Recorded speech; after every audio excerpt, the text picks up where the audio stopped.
Designing each creature is a collaborative effort between the character concept and animation departments. We start by trying to visualize the anatomy of the creature and ask ourselves if this is something that could actually exist. I mean, they're fantastical creatures, but we don't want them to defy the laws of physics.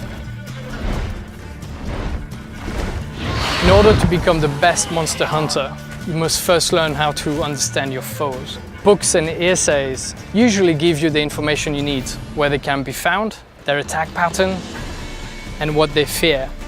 And it is your job to figure out the best way to kill them. Geralt has a lot of tools available at his disposal for fighting enemies in The Witcher 3. His steel sword, for instance, is used primarily for fighting human opponents, and his silver sword, which he uses for fighting monsters. Geralt can also use a crossbow for fighting ranged or flying foes that are trying to keep their distance from him. Crossbow is also very useful for fighting underwater against swimming monsters, such as the Siren. Harpies are vile feather creatures that fly around you and circle you. Now the only way to deal with them is first to bring them down. And that's where your art spell comes in handy. Sort of compressed air that will bring them down to the ground where you can finish them with your sword. Some monsters in The Witcher 3 can actually swim. These can attack the player while he's in the water and even go as far as attacking his boat. This can be really dangerous for the player if the monster has a natural affinity for water, such as the Drowner. Drowners are creatures that live in swamps and will snatch at anything that comes near their ponds.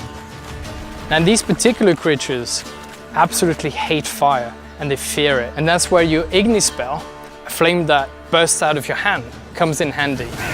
And that is the best way to kill them. With the werewolf, a bomb filled with silver powder will take away his regenerative abilities. This will make it much easier for the player to defeat him after. The player can use weapon oils to coat his weapons that will make them do enhanced damage against specific enemy types. The real trick to using this, though, is to know when and where to use them, and that judgment is left up to the player based on his surrounding environment, the weather, and even territorial marks that other monsters may have left in the area.